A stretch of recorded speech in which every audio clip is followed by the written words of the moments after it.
Hello and welcome to the North End YouTube channel. This is the Sunday Roast. This is the North End. This is the North End. Hello and welcome back to the North End podcast / YouTube channel. I'm here with JP and Mr. David Convery, and we do have a one Luke who will be joining us at some point when he gets his tech working. He was with us a minute ago. He doesn't know how to use Bluetooth. It's been a while for him. But let's get into saying hello to the lads. JP, good to see you, brother. How are you, man? I am doing well. I am preparing for the inevitable arrival of my daughter right now in just a few days. So hopefully everything goes off without a hitch. Fantastic. Yeah, you seemed a little nervous. I have to say, I'm a father of a 26-year-old boy who's no longer a boy. He's obviously a man. It's way easier than you think it is. You'll be fine. You just get through it. You'll get through it. You might be the only person who's told me so far that it'll be easier than I think. I just think it's easy to overreact. Like it's easy to get stressed about it. It's not as hard as you think. Shouldn't you be excited? Shouldn't you be excited about this? I'm super excited. Yeah. All right, let's go I'm with terrified that. too, but I'm excited. Speaking of excited, Connie, like the segue there, buddy. Excited to have you back on. Excited brother. to see you guys. Not excited about anything else, but it's nice to see Luke and JP here today, chatting some footy. So yeah. Speaking of Luke, Luke, I unmuted you because you had music playing in the background. I'm hoping you sorted that out. But welcome, dude, what is that? Like, is it still there? Oh yeah, it's just decided to turn on in the middle of WeWork, so I'm gonna have to move again. That's just wonderful, isn't it? It's just like WeWork. Where are you? As we went live, it just popped on. Luke, you're all action, buddy, with the music. But good to have you back, buddy. It's been ages. How are you? Yeah. Well, apart from this fucking disaster of a start, I'm okay. I'm okay. It's all right now. I can't hear it now. Yeah, it's gone now. Is it really? Yeah. That's so strange. Yeah. It's still there, so I don't understand why you can't hear it now. Anyway, no, it's fine. It's fine right now. Stay where you are. He's gone. He's leaving. No, it's fine. It's fine. Already. Listen, I'm happy to be talking to you boys. It's great to see everyone. David, your team sucks. JP, our team sucks. Brian, your team this week doesn't suck. So brilliant. There you go. But let's get into all of that later. We'll get into it. Yeah, that's a good show right there. We'll finish it up. It was a there's some interesting talking points over the weekend for sure. We're gonna get into it right away. Like there's no reason to muck around other than maybe talk a little bit about Jose Mourinho's little joke today with the laptop on the referee. I thought it was class. Did you see that, Luke? Did you see what Mourinho did? He showed the referee with his laptop the mistake he made. They got a yellow card for it. That was funny. Mid-game. But that is classic Mourinho, isn't it? So good, though. It's so good. We just love it. You can't not love him. I love it. It's fantastic. All right, well, let's get into it. We got Newcastle, Manchester City on Saturday morning. The early game finishes 1-1, man. 1-1. So we got a Manchester City side without Rodri. We see the difference. I mean, the percentage of their win percentage is about 15 to 16% difference when he's in the team and when he's not in the team. And we saw that with this game, the difference that it makes. And of course, Newcastle are no mugs, but they haven't looked that great this season. So you feel like City could go there, reasonably comfortably well and beat them. But JP, thoughts on the game? What it finishes 1-1? Anything? Everyone's making this, City's not up to it now. They lose one player, they're out. I'm calling it. I still think they're going to win the title. They have a blip. They played a good team. Newcastle look like they're not back to their best, but doing well. And honestly, it was a game that could have probably ended either way, with either team winning or the draw. I think the draw was probably the most likely the result, and it helps everybody else, and everybody starts to overanalyze it. I'm not going to do that. They didn't have KDB for all of last year, and they still won a title. So I think you take out another one of their top players, and they're going to replace them. Pep will figure it out. I still think Man City are favorites by like 90%. Well, thanks for ruining my day, you prick. Luke, any thoughts on that to add? Do you think the lack of Rodri? I mean, I think that you got to look at the data. It's a 15-16% difference in win rate is enough for a team that finishes 4 or 5 points behind to arguably put themselves in that conversation. No. I think so. I think it's a very good point. There is no denying either from watching him play or statistically, as we talk about, that Rodri is an incredible game-changing player for them. I think the difference is that the teams chasing them have an element about them that they could still mess up. Like Liverpool are on a hot streak right now. They're winning games, but I can see that slowing down. We know Jota's got injury problems. Diaz is on a form, but he drops in and out of form a lot. Salah is back at his best, but it just depends, can they keep that back line fit? And then you look at Arsenal. I'm still not convinced on this Arsenal team. They won they scraped through in the 94th and 96th minute. Like, this is not an Arsenal team that's making me go, wow. And when they got a great draw against City, but they got dominated the whole game. Calafiori with a 1 out of 50 shot that goes in. I don't think Arsenal are there. I still think they need a number 9. So to JP's point, I think he's absolutely spot on. I don't think City will get caught. I don't see who's going to do it.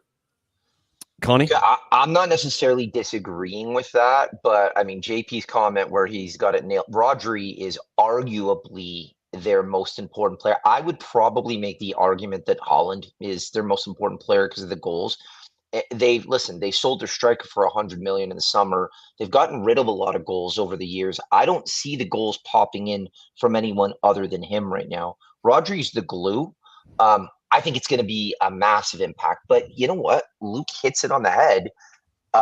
Arsenal, they are missing something up front. Liverpool or not. Liverpool look great up front. Liverpool look great back to front. Luke nails it. Can they stay healthy? But I do not agree with that comment from JP. And 4 titles in a row, you have to hit a bit of a wall.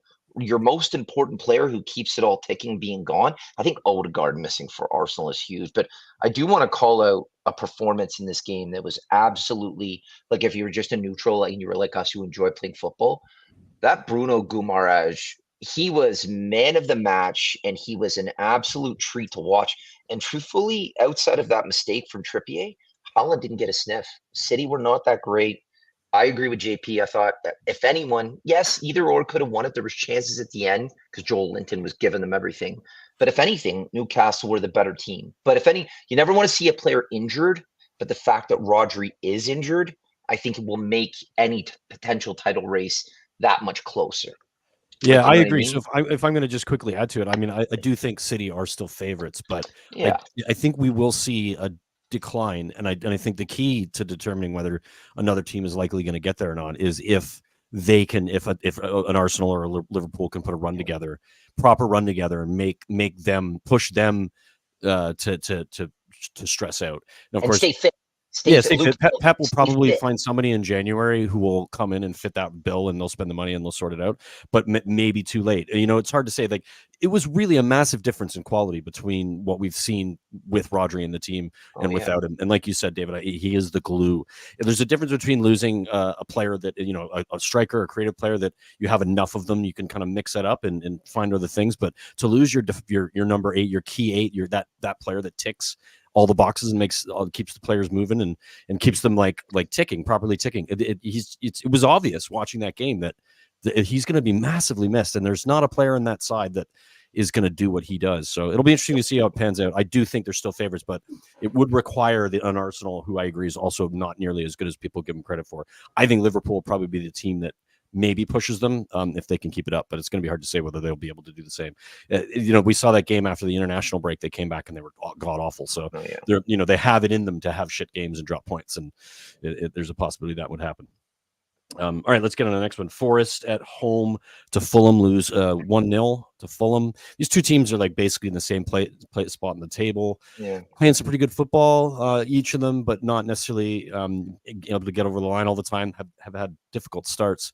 The teams that they played, but not a lot to talk about here. Luke, what are your thoughts on the Forest Fulham result? I think it's a fair result in the end. I actually like Fulham. From top to bottom, I actually think they've made some very, very smart. Emile Smith-Rowe was I think one of the signings of the summer. As soon as he went, I thought I was envious because we were after him a year ago at Villa, and then we couldn't get him. And now you've got Jimenez starting to pick up some goals again. We were thinking, was he kind of done? And now he's starting to look like he's. And then you've got who's the other guy they got up front as well, who looks really Muniz. Hasn't started the season as quick as he did last year.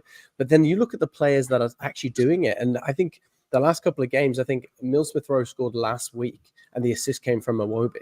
So you got two ex-Arsenal boys there, like who know each other, are playing well together. I really like this Fulham team. I actually think Fulham are gonna finish comfortably in the top half of the table. Forest, I think, have got off to a better start, but I don't think Forest are going to keep the momentum. I like some of their players, but I think there is still a bit of a mess. Remember how many players they still have in that mix? Obviously, we all forget about them now because Chelsea bought 463 players as opposed to Forest's 290. But I think it's a fair result from the bits of the games I did see. And I can't say I'm shocked, but I think Fulham are going to keep going. I think they've got some good games ahead of them. And I think you'll Connie, see your them thoughts? around. I agree with everything Luke said. I don't know about like top half of the table, but I have both of these guys comfortably in like that 10 to 14 and not going anywhere like the whole season, maybe a little dip here and there.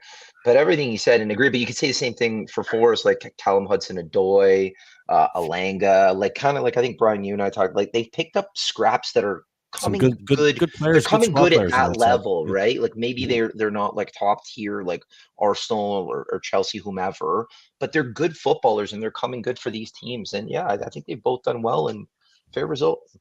JP? Nope. Move on.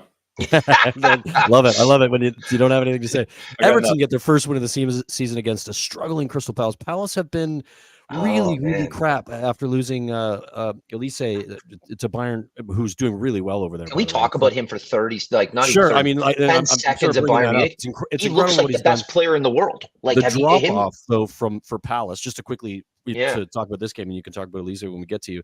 The drop off from Palace is insane. They went from being like arguably like one of the better sides in the last 10-15 games of the season, playing really good football and really entertaining to watch, to being pretty shit. Like it's a difficult watch. And Everton, I mean, it tells you everything. Everton, the worst team in the league, have been absolutely god awful this season.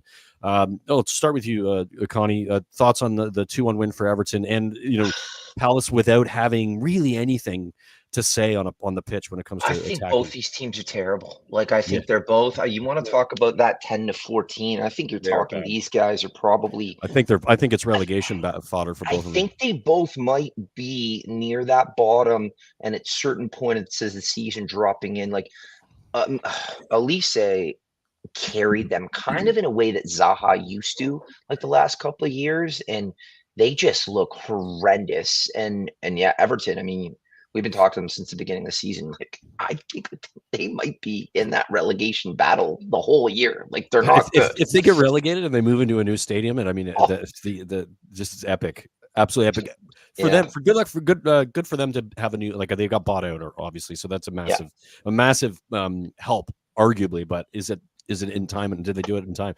Luke, thoughts on Everton 2-1 over Palace? I think it was a great result for an Everton team that I don't know how to feel about Everton, because I've hated them for years. I mean, Villa don't have a good relationship with Everton, because they're even worse version of Scousers. So let's call a spade here. But, I don't know. I like what they're doing with the team, and I think they've been unlucky. When they played us the week before, they'd had a 2-goal lead and lost it in the last 8 or 10 minutes. Did it to Bournemouth. Against Bournemouth, they did it against another team as well. I forget who it was. 2 weeks in a row. It was Villa and Bournemouth. They had a 2-goal lead, only to lose both games 3-2. Right. So, it was going to come for them. I do believe, as Connie said, that these guys are going to be right there in the struggle. I don't think they've got enough depth. And right now, there is 1 or 2 players that look like they could do something.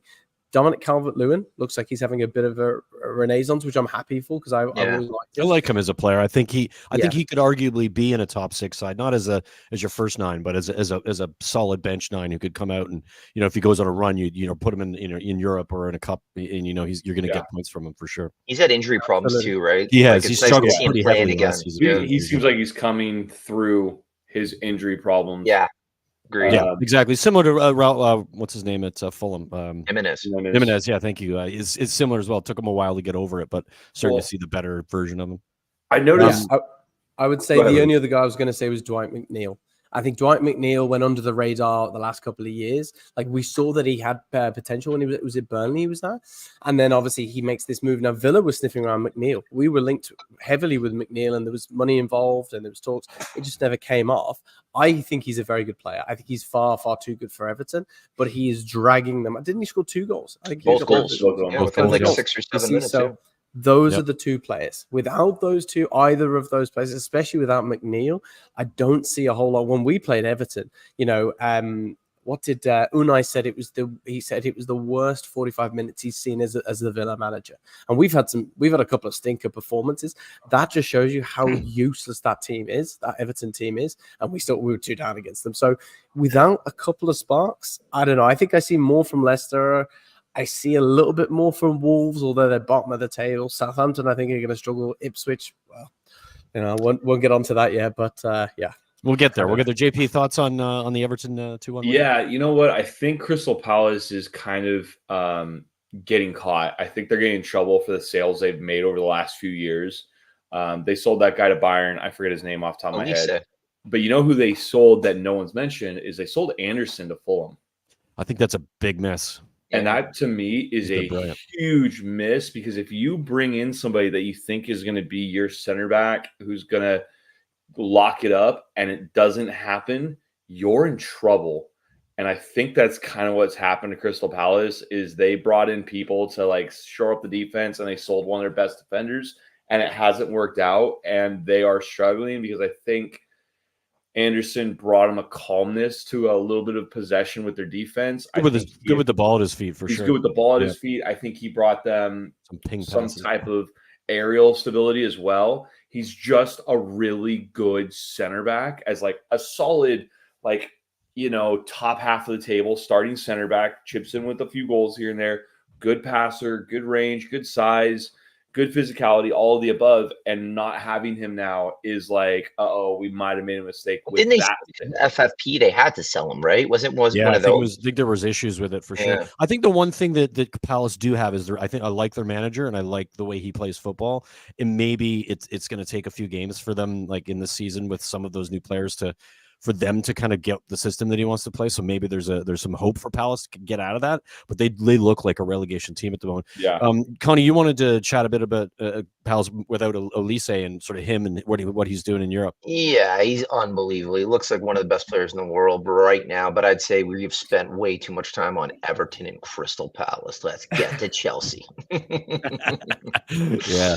All right. Speaking of Chelsea, let's get to that game. Chelsea at home at the Bridge, beating Brighton 4-2. This game was a fun watch. I mean, obviously Cole Palmer was unbelievable. 4 goals. Like the kid is just ridiculous. Like, yeah, he is an insane player. One of the most. I hate that he plays at Chelsea because I just can't stand them as a club generally. Not just because of the rivalry, but I just don't like the way they operate, and they never have. But Cole Palmer, I mean, what a player. Connie, your thoughts on the 4-2 win? God. Entertaining game. Brighton get themselves back into it, and then Palmer does his thing. Truthfully, they should have scored more. The one thing we talk about Chelsea, and we were very hard on them last year, I think for good reason, all 4 of us, right? Like Chelsea were just a disaster. The one thing you can say about them right now, like with Sancho and Madueke, Palmer and Luke, I know you like Jackson a little bit. I'm still not sold on him. But then he's gotten better, man. He's improved. I thought he was absolute crap, but I do think he's better. Him play a little bit better. I was hard on him last year. You look at the bench, and Nkunku, João Felix, like you can't see their attack looks fluid. I still think they're sort of figuring out the midfield, but Chelsea are drastically improved. And if I'm any team playing them, I'm very worried about that attack. And I thought Brighton were not poor. Like it was a very entertaining game 4-2.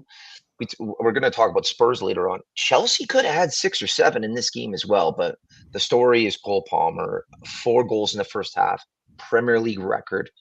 Whether you like Chelsea or not, what have you, he is an absolute treat to watch. It was just very entertaining for that factor, and yeah, he's carrying Chelsea. Yeah, I mean, talk about a player. If you lost them for injury, where would they end up? JP, thoughts on Chelsea's 4-2 win over Brighton? I mean, if you're going to spend $1 billion, you're probably going to find at least one diamond in there.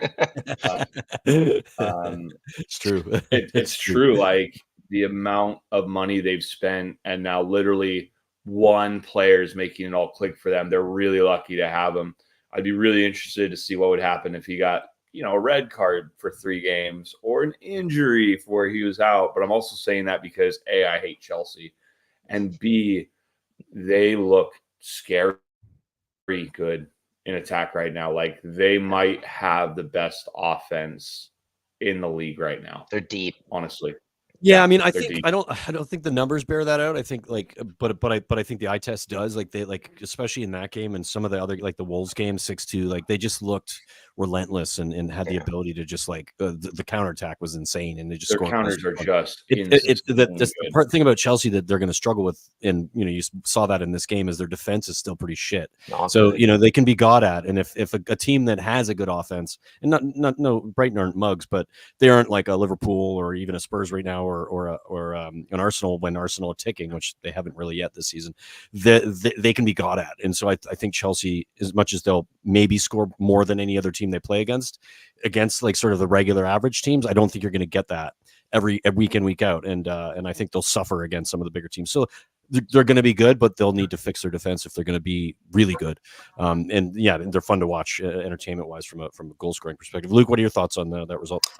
I think what you said is absolutely spot on in regards to I think Chelsea can be rocked. I think if you get into them and you hit them with a lot of like possession and push them back, I think they start to crumble because they're not as comfortable as you said. I think Connie said perfectly that midfield. There's so many good players in and around it, but they can't work it out. Is it Casado? Is it Lavia? Is it Dibiasi? Is it Chukwuemeka who they took from us, and Fernando Enzo? All these great players.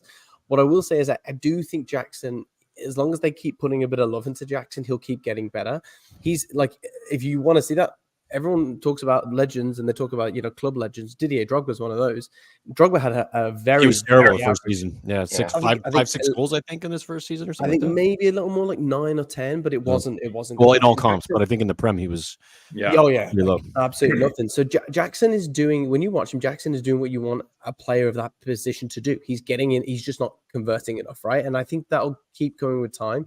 The only last thing I'll say is Cole Palmer, fantastic player, but you wouldn't touch him. You wouldn't trust him with a brick. There is not a thought going on between those eyes. Have you seen the post-match interviews? I did not. I have seen him before though. He looks dumb as a post. As my mom would say, he's away with the fairies. He really is. I love that one. That's a good one. I gotta stand up for the mythical fairies in this one because they get a lot of crap, and this kid is just a new level. He literally, I'm worried that he might just power. I think he just sleeps standing up. So we were talking about it earlier. Like, do we think the trajectory that he's on, at some point we need to start to have the conversation to be like, what were Manchester City thinking letting him go? Just give him that starting spot on the wing. I think let me ask you a question right now. Gun to your head. Cole to Palmer Saudi Arabia, or Phil Foden? You've got Palmer. You're building a Premier League team. Cole Palmer or Phil Foden? You get to pick all day long. Foden hasn't scored in 12 games. How much has Palmer scored? I think he's a great player. I think you need to put a bit of respect on Phil Foden. I think Phil Foden has been a massive part of that City team for. Phil Foden has been good at a very structured City team. He's not. He was terrible at the Euros. He was not good for England. He doesn't look good right now. You put him in a structured team with Pep as the coach. He's very good. He's not very good on his own, and I think Palmer's doing this on his own back with a team that is struggling. So for me, Palmer's just. I don't think Palmer would do this at City, and that's because Chelsea are that free flowing attack. He wouldn't be allowed to. Pep wouldn't let him. Be allowed to. Look at Grealish. Look at Grealish. I was going to say Jack Grealish was like that type of a dribbler and that creative force. Free flowing has really been nullified at City. Cole Palmer, I think, becomes the first player to score 4 goals in the first half of a Premier League match. First time that's ever been done. Great stat. It was unbelievable. Before we move on, just in case there's any confusion on this, when people talk about England and the management ability of Gareth Southgate, he kept this kid on the bench for almost the whole tournament. Idiot. So that's all. And I can't wait for Ten Hag to be sacked in the next couple of weeks and to Southgate. We'll get to that. We'll get to that. We're going to get there. I'm sorry. He's getting sacked in the morning. All right, get on to the next game. We got Brentford, West Ham United finishes 1-1. Brentford became the first team in the Premier League history to score within the first minute of 3 consecutive games, under a minute again. Ridiculous stat for them to do that, but still didn't win any of the 3 games that happened in. So as much as it's awesome that they're starting really well, they don't finish very well. But two teams that I had kind of that mid-table, like there's expectations, but good management or seemingly good management, but don't seem to be ticking yet. Connie, your thoughts on I don't know, pretty boring 1-1 draw? I like the way Brentford play football. I love their manager. I think he's very I think he's a pragmatic. great manager. Yeah. I think he's awesome. I think he does a lot with what he has at Brentford. They give him a lot of structure. West Ham, I feel like I don't want to say they've gone backwards, but I remember like there was a time a couple of seasons ago where you're like, maybe West Ham could sneak into Europa. I think that was JP who was all over that. Yeah, I do have them. I do have They're them like in 10th after like 10 games or that something. Like, 8th to 10th spot, and I have Brentford, I think, right there, and that just in that mid-table, could be like 10th, 11th, 8th, or 9th, like both very good teams, but right below that, like next tier of maybe like a Chelsea and a Spurs, right? Yeah, I think it's interesting with West Ham. Everybody talked about their transfer window and how good it was, and I think most of us were a bit envious that they were able to do what they were able to do because it felt like they were one of the only teams making really like quite a bit of moves. But I think that's made them worse to start the season because of trying to bed them in. Some of those players came in late. They're still trying to get them to play the system that he wants them to play, and they just sometimes look a bit lost. Compared to whereas last season, I think towards the end of the season, you're thinking, okay, West Ham are starting to tick a little bit. The manager's got them doing what he wants, but we all know sometimes when you get too many players in a team can suffer a little bit from understanding what the manager wants them to do, but also what the players around them are going to do until you get used to them. Chelsea's a great example of that because they had so many players to try to bet in. They could never figure out what the hell is going on. And they're still suffering from that a little bit. Luke, your thoughts on a I don't know, pretty boring 1-1 draw? Not a whole lot to add. I think we said I am really shocked because I thought they made some really, really good business. What I still can't wrap my head around is that you had a player that had a really strong international tournament in Fulkrug, and then you buy him, and he's having this little, euphoric rise and late at the end of his career up front, and then you don't play him. Yeah, it's weird. Isn't it? Like this guy is dangerous in the air. He's powerful. He likes to throw himself around. You literally survived on that with a player called Mikel Antonio, and now he's old and he's a bit broken. Throw this lad on, throw him up front, have him as that talisman, and they just didn't seem to use it. And what I'm enjoying is that, and I said this for years, there's certain managers that don't get the respect when they're at clubs, right? There is a number. Unai has now proven that when he was at Arsenal, he should have had a bit more. And I always said David Moyes didn't get enough time at United. Now, I'm not saying that it was the be-all, end-all, but look at what he did. And everyone's like, oh, we want him out. Well, they're struggling. And I really don't see much about West Ham that impresses me right now. Now, maybe it will change. You're right. Maybe it's going to take time. It's going to click. But I've seen a couple of their games, and I've not been impressed. There's good players, but they don't look good. Yeah, that's it. I think it just they look disconnected. They don't look like they've got a unity or an understanding of how they're supposed to play. Anything to add, JP? No, I think they all hit it on the head. We also have to remember for many, many seasons there, they had Declan Rice in the middle of the park, and he was kind of like that Rodri for them, right? Like I mean that we all know that position in any team. If you've got a good player who can be your sort of fulcrum, that's gonna they've never been the same since, right? Yeah, it's a massive miss. But they look better last season despite that than they do this season. So I think there's a bit of a problem there. Let's move on to Arsenal 4-2 over Leicester. Interesting game here. Arsenal look comfortable in the first half, 2-0 up. Doing Arsenal what Arsenal does. They're not looking super incredible going forward, but good enough, getting the job done and looking comfortable. And then Leicester City surprised with, I think, forget the player's name, scores 2 to tie it up at 2-2. And then, sorry, what was that? Justin is the player. Justin, thank you. I didn't have it in front of me. What about that one hit? Holy shit! He'll never hit a ball better in his life. Yeah. Wonderful hit, and Leicester looking like they're going to give Arsenal a problem, and Arsenal manage the situation and go on to win. In a game where they arguably, I know that we talk about the title race. It's only 5 games in or 6 games in. It's kind of crazy that we're thinking about that already. But we all know that if you lose a game or you drop points when City does, then you're not really giving yourself a chance to have that conversation of being in the same sort of point range towards the end of the season. Thoughts on this, Luke, of Arsenal 4-2 win over Leicester? I think we covered it earlier, didn't we? Like I told you, I'm still not convinced on Arsenal. Fair enough. You could argue that they're showing the tenacity that you need when you're not doing the best and they're still finding the points. So fair play, but I don't know.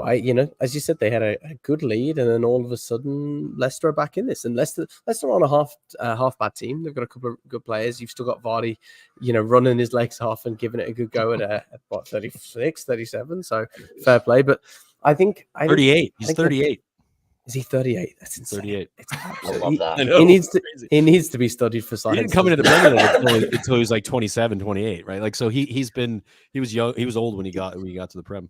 It just doesn't make any sense because the way that he does so well is the exact thing that podcasts tell us not to do. Don't consume fizzy drinks too much.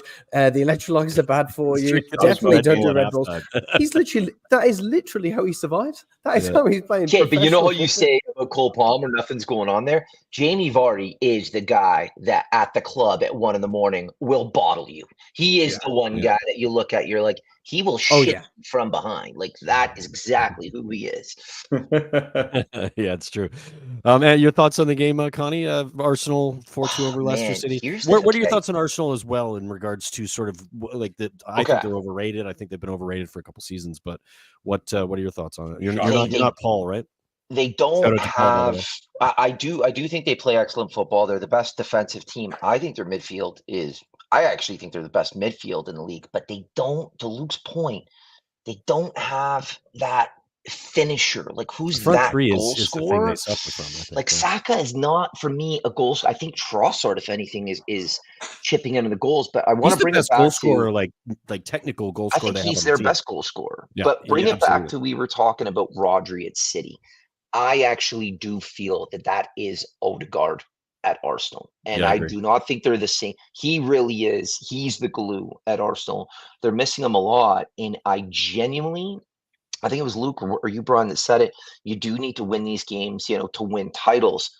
But I would say they were very lucky to get over the line and get the 3 points here. The 4-2 is very flattering. It was a lucky own goal, and then even the fourth off.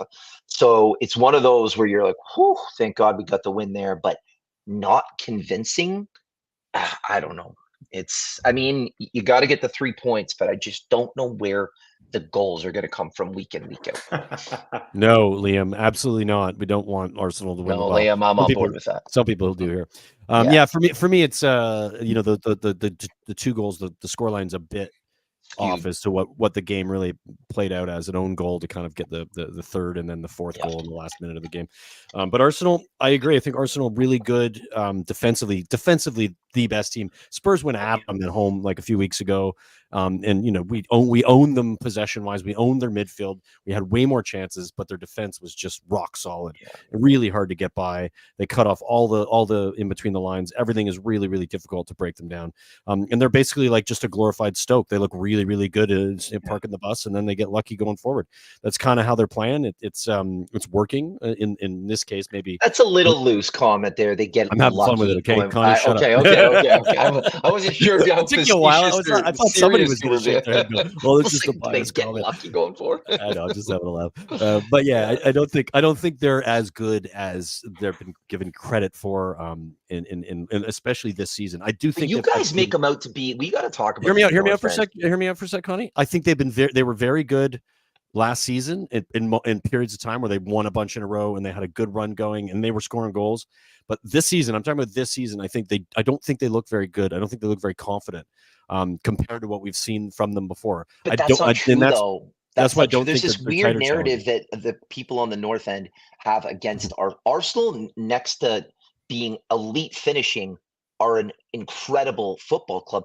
I don't understand the negativity from JP, from Azat. They play phenomenal. They just don't have elite finishing like City and but we're an elite league where if you want to win the league, you have to have elite finishing. But they scored a lot of goals last year. Like I know. Tony, I just said last year they were good, and they had moments where the runs. They're that much worse this year, Brian.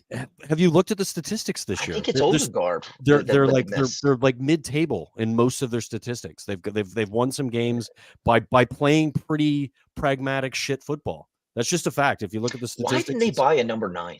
I don't know. It's nuts. Like, it's clear. And they brought in Gabriel Jesus, and he's coming on in like the 90th minute to play.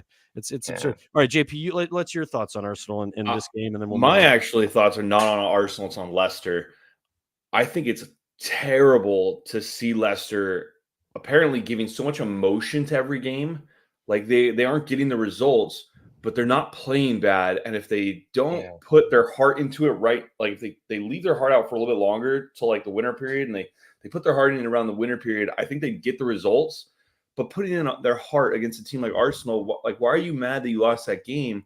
And they can really ruin the mentality of the team of like, hey, we're terrible, we aren't getting results, instead of, hey, we're going to be just fine, keep plugging away. And so I'm really worried because I think Leicester could stay up, but I feel like they're rushing to the finish line already, and we're not even 10 games in. There's a bit of panic when there shouldn't be. Yeah, it's going to set in something.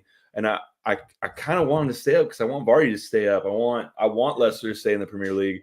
They've got Spurs midfield at the moment. Skippy and Winksy playing in the midfield. They deserved a point in this game. They deserved a point. They were good enough for a point. They got very unlucky in that last couple minutes. Yeah, that own goal was just heartbreaking for sure. Let's move on. We got Wolves 1, Liverpool 2. Not a ton to say about this game. I don't know. Anybody have any specifics, or do we want to just kind of skip over it? Same thing as Arsenal. It's like Liverpool weren't good, but they did enough to get over the line. And let's be honest, Wolves are I don't want to say worst team in the league after a performance I watched today, but Wolves are terrible. If anything, forget like Liverpool got the 3 points. They got the job done. What we really should be talking about is like what happened to Wolves. Like Wolves have 1 point. They're bottom of the league.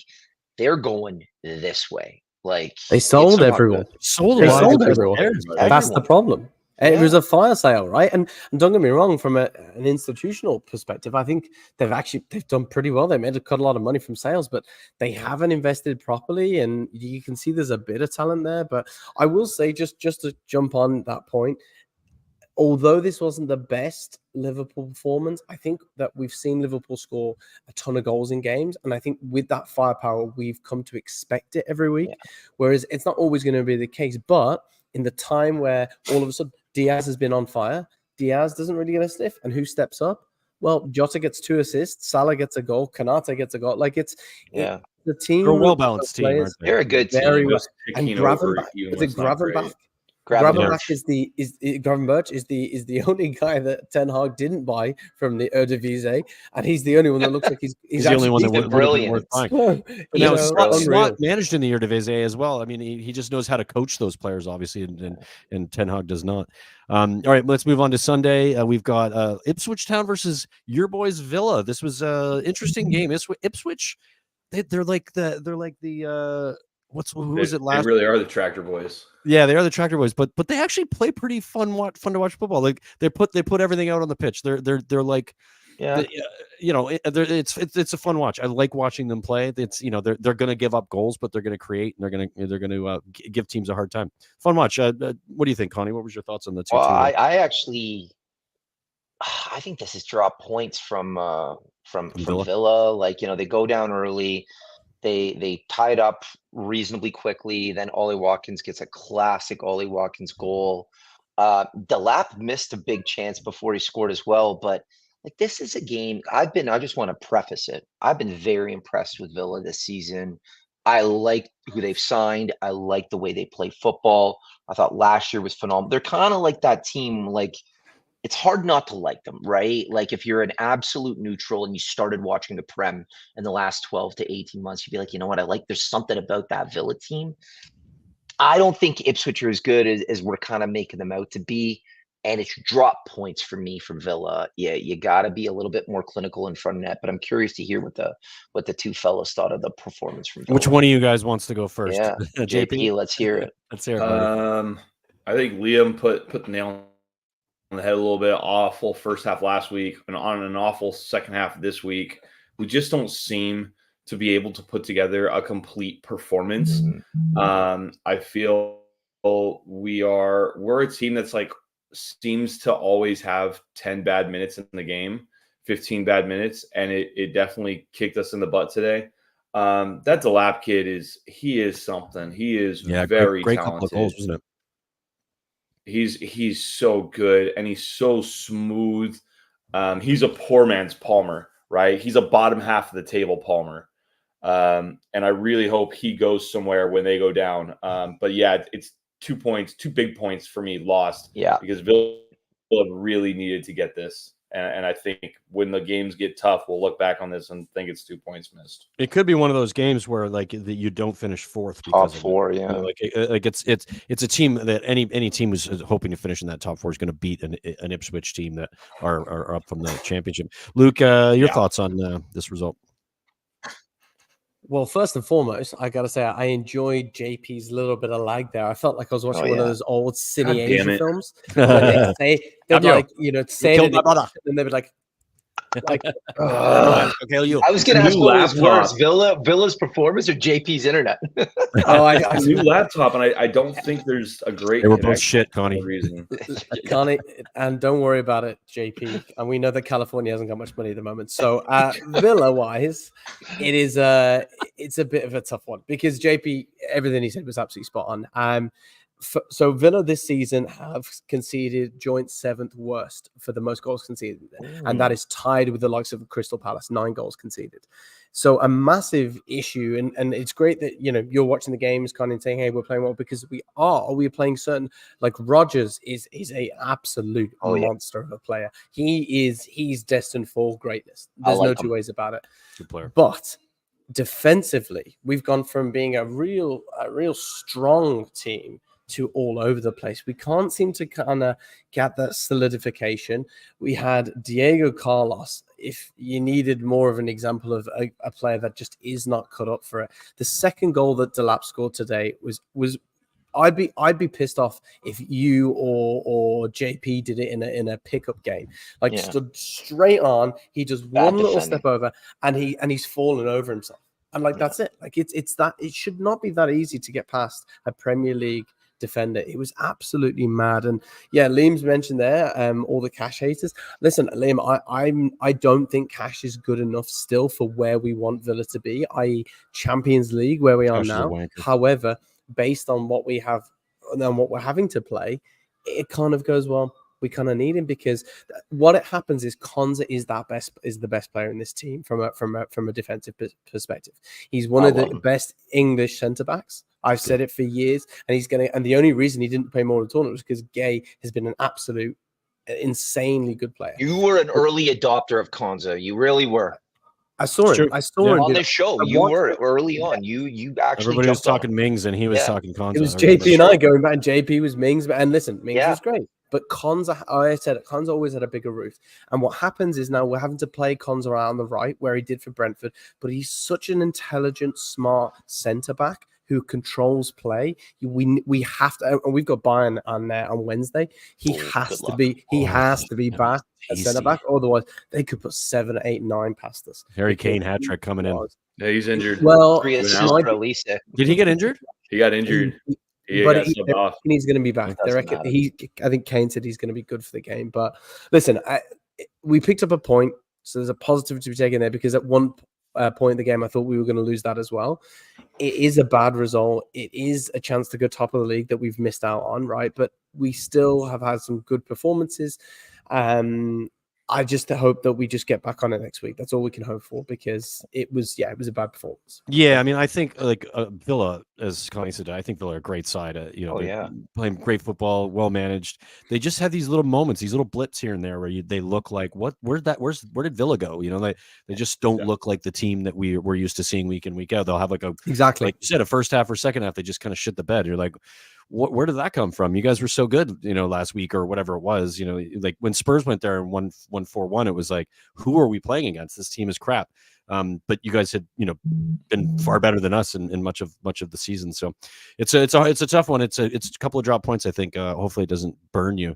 Speaking of drop points. All right, great show, guys. Our late game today, Manchester United 0, Tottenham Hotspur 3. What a performance from Tottenham Hotspur. I'm delighted by this. This was a really, really good performance from Spurs, despite United not being very good. And we'll get to that, and Connie can talk to it. But we got to give credit where it's due. This is a Spurs team that came to Old Trafford and owned a Manchester United team like we've never done that at Old Trafford, ever. Oh, no, once. We beat you 6-2, I think, one game a few seasons ago. But I think that was during COVID or something, and there was nobody there. But Luke and JP, do you think that any team could have done that today? Did you guys watch the game? I saw the highlights.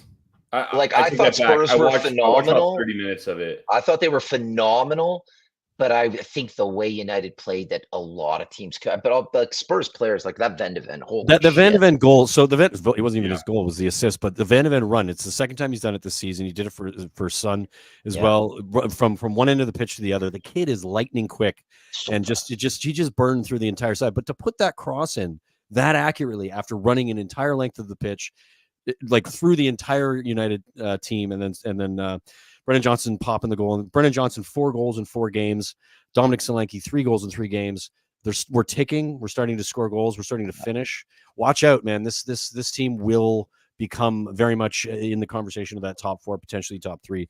I think Ange Ball will, when it's ticking and these players start to score, which we're seeing, we're going to be really difficult to play against. The press is ridiculous. We have the best press stats by far in the Premier League. It's ridiculous how functional our press is, winning the ball up in the opposition half. Incredible stuff from Solanke being able to do that. Him being able to do that has really changed since he's got past his injury the last 3 games. Just been incredible, a complete difference in how we play.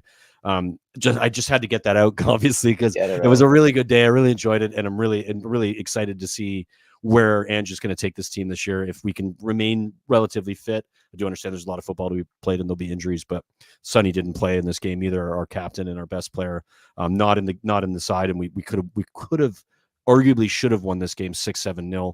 Timo Werner was absolutely terrible. He missed chances you should have always put in, or any forward should always put in. Just chip the keeper. It's like simple, and wasn't able to. But Connie, I'll go to you first. We'll get the other 2 guys' thoughts on it after. From your perspective as a United fan, obviously going into this game, we chatted a little bit. You were a little bit like, I'm not sure. I wasn't sure either. I wasn't like, which teams are going to show up? Is United going to give us a game? And of course, we can also get to the red card, but I don't think the red card is the reason, or would have been the reason why this game went the way I it think it did. was a bad call, but it didn't matter. Actually, you guys played better after the red card, especially in the second half. There's a good 15 And if minutes. it was going to happen to anybody, it happened to that guy. Yeah. But I'll say this, and this is not hyperbole. It's probably the worst 30 minutes of football I've seen since Fergie. It was like, I'm talking about like just making a pass and like being in position. Like, and don't get me wrong, Spurs, all the credit. They looked great. They took everything that we gave them.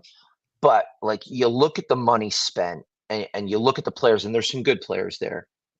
To see them not being able to make a pass, like we talk about the Van de Ven goal.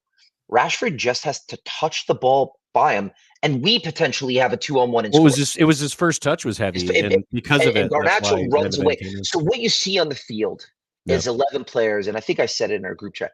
I've never seen a group of 11 players more disconnected in my life. Like, this looked like a championship team could have beat them. So what are we? We're 2.5 years in now. If you 600 have million spent, is that 600 correct? million and you got everyone you wanted in your Every player he's asked for, he's got. You can't get them to never mind put a pass together. The application and the general effort and the give a fuck meter was at a -38. And all that told me was this, and we'll get more into the game. And again, credit Spurs is you have a group of players who are not playing for this guy. They don't hear one fucking thing he's saying. And I didn't want him here this season. I didn't want him here last. So it's whether we go get whacked again at Porto. Then I think we have Villa coming up this weekend. They're going to dust us. So do you want a couple more losses, or is it time to rip the fucking Band-Aid off? Because that was the lowest of the low today. It was the lowest, and Tottenham should be ashamed of themselves because they should have had 6 or 7. Like, actually, and that's not hyperbole either. They should. It was kind of embarrassing. Like, it was ridiculous. Onana made about. It's probably the best I've ever. We lost. Onana made like I've ever 2 or 3 really good saves. Yeah, incredible saves. And then Werner was graceful. So I mean, Bruno Fernandes. I've been saying it for a while now. Gets the red card even before the red card. Worst player on the field. Awful. He shouldn't have played today. Xerxes is jogging around. Him and Fernandes trying to press. I was like, I knew within. I mean, you guys scored within 3 minutes. I'm like, this is going to be 5 or 6-0. It was just, he's got to go. You're going to tell me you couldn't go and bring a manager in. We've named a bunch of managers today. You tell me hypothetically, Ange or Emery, hypothetically, don't come in here tomorrow and within a month this team is playing decent football. You can only point fingers at the players. 600 million later, the youth team, I think, like, is playing phenomenal. Like, things are happening well in the club. Good changes, good ownership. Where does it end right now? At one man and one man only. That was atrocious today. And I don't think I'm being mild when I say that, guys. I think I'm being light when I say I think you're being generous. Did you hear I think some it of the was words worse. that Gary Neville? I watched it on Sky. I watched Did you hear Gary some of Neville the podcast use at that the end of the show is always a good used watch. to articulate the performance? He's an ex-player. He was saying it was disgusting. Yeah. It was abysmal because it was. It's a new low for him. And then he does his press conferences. Like, when he talks, like, when I hate Liverpool, but when I hear Klopp talk, I'm like, yeah, I'd probably run through a fucking brick wall for you. Pep is going bananas all the times. I'm like, you'd probably get me in line as well.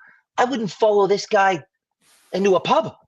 Like, it's just when do we rip the fucking Band-Aid off? Enough is enough. Yeah, it's pretty brutal. I can't do it anymore, man. Connie, It's I saw the pre-match interviews. You know, they did interview the managers, and Eric Ten Hag comes into the interview, and his tie is like sideways. Oh yeah, his button is all crooked, and he just looks completely disheveled, and he can barely speak. And I'm like, this guy has no charisma. He has nothing that makes you motivated to do anything for him. He just speaks like out of his ass, and none of it even makes sense. Even the stuff he said after the game, it was just odd. I was just like, what do you Stupid. like?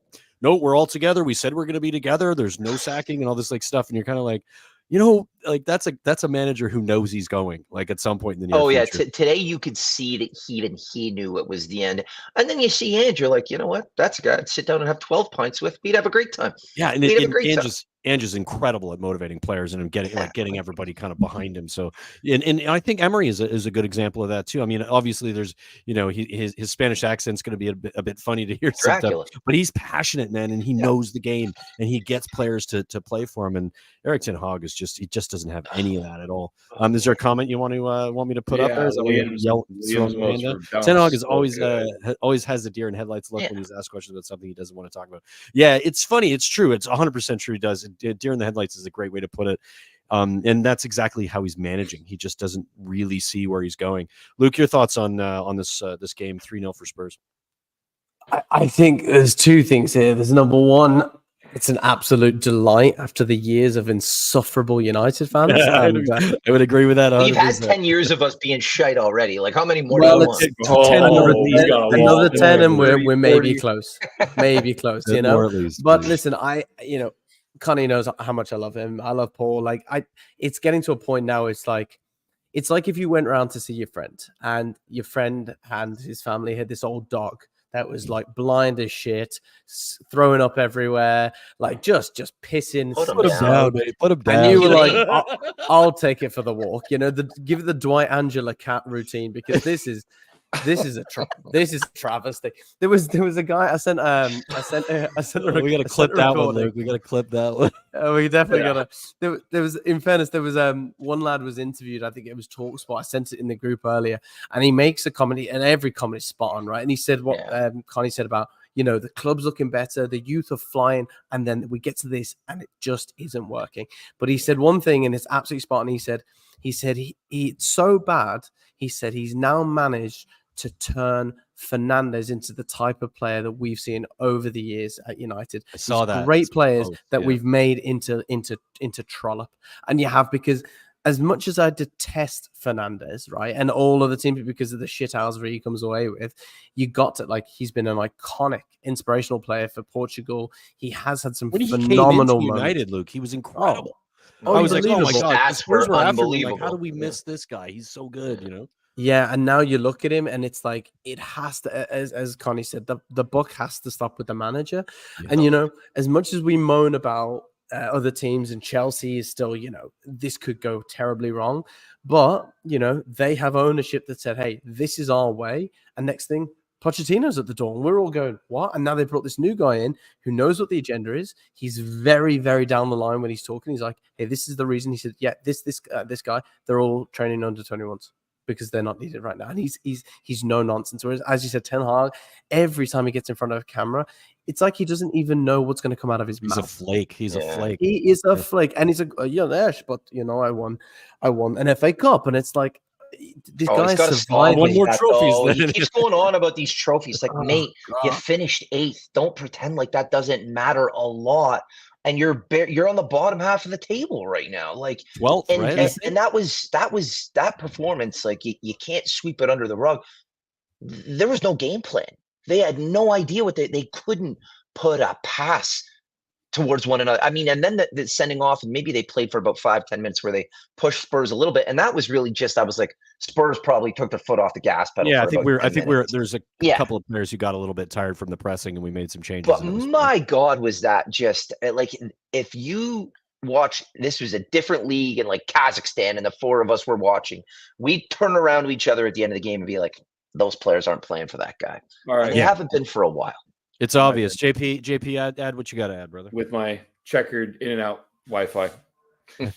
This is the exact same thing that happened last year for both teams. Spurs start out flying, and Spurs are doing well. They're not flying like last year, but they're doing well. And they play great attacking ball. And Man United started terrible last year, and they ended great.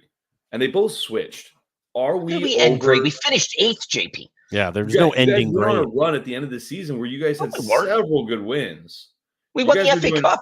Other you than guys- that, That we was were it. the Yeah, worst. in the All league. right. They We were average bad, in the man. league. Trust But- me, we were bad. But are we over jumping this because United No. still have plenty of time to make it good, and Spurs did great, but can they last for a whole season? The difference, I think, JP, is that Spurs, despite not necessarily playing well at the end of last season, the performances were still there. They were still playing for the manager. I think what you were seeing in this game, and that's Oh, 100%. why what Connie just said about But we've all watching thought- another manager in this situation, would you see whether the players are playing for him or not? These players are not playing for this manager. He has No. lost. He has lost or never had, arguably, the dressing room where they believe in Correct. what he's saying. Yes, he's the coach, and there's probably some I've thought ideas that they're trying to 3 take in. times. He just looks lost. The interviews again. I go back to the interview. What he said at the beginning of the interview. I was asked about Spurs. What do you think of Spurs and how they played? He's like, "Oh, Spurs! I love how they play. They're very attacking." He seemed nervous. He was terrified. He did look Going nervous. just the way he spoke. I was like, this guy is not.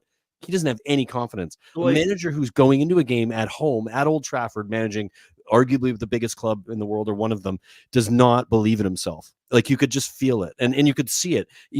A crooked tie and being scared of Tottenham. Like that is not what we're used to. Don't get Lads, me it's wrong, I Tottenham want him to is stay. the joke I everybody want him to makes, stay right? forever. But he always has this result in him every season. He has 2 or 3 bad results every We season. finished 8th. I don't think you're really looking at this. We JP. finished 8th, and the FA Cup saved the guy's job. And you Yes, want to talk JP, we about all Spurs? want him to Best stay you can forever. do. we got all to want him go back stay to forever. Spurs. Spurs played He's- Arsenal a couple He's weekends the best ago. you can actually do. And outside of not being able to cross the ball, Spurs, I thought, stood toe to toe with Arsenal. We dominated you- them actually. If United played Arsenal, finish. it'd be another. Even though we're saying they can't score, Arsenal would have scored 5 or 6 today. You're talking about a team that I do actually think the squad is better. I think the coach doesn't have a on paper, fucking you should be clue. better than you are. Period. Oh yeah, A good manager takes a squad and gets them to On play paper, you here, should be not far play better than you are. below their He's ability. a terrible man. Who- So here's my question back to Audie, because I think all 4 of us are in agreement. He's not good enough. He's got to go. Yeah. JP said it earlier. I don't even know. Let's say they fire. Like if we go to Porto, we don't get a result. We get thumped by Villa. Whether they sack him tomorrow in a week, I think we all know he's getting sacked. We can all feel it. Who do they even go for in the manager market right now? Honestly, for short term, bring fucking anyone in. Bring fucking Literally. Tony Poo. Bring well, Tony well, Pulis in.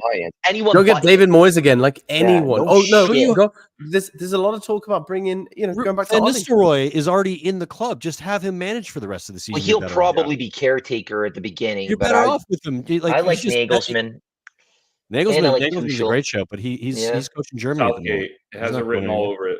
Well, listen, money makes a lot of things go away, Brian. And if That's we true. were like, I mean, I think if there's he's young enough, you could pull him out from that. I from don't that mind job. Tuchel either. Some people think Tuchel goes in and blows things up, but he's pragmatic and he I think demands certain Tuchel would things. do better than Ten Hag's doing for sure. Quick Like, on there. He always 'cause do JP better than Ten Hag's comfortable. doing right now. yeah. Quick one, because JP said it, and I just cannot even fathom it.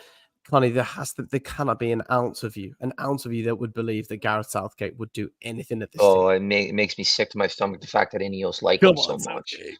Yeah, like I think Barada would maybe step in and be like, "We're not doing that." You can't hire a guy that hasn't managed. Like I didn't like the hiring from the Eredivisie, and the fact what I think about Ten Hag is he could only maybe work in the Eredivisie, and there's a Dutch mentality thing. I don't think, like, you want to talk about charisma with Pep, with Klopp. You even see a little bit I with also think Ange. the Emery's language got it. kills I him as don't well. think it transcends. He just has that Dutch mentality, and you come over to England, you try to pull that on Biggie. It doesn't fly, right? Like Yeah. you've seen Tuchel in England get a tune out of a good Chelsea team.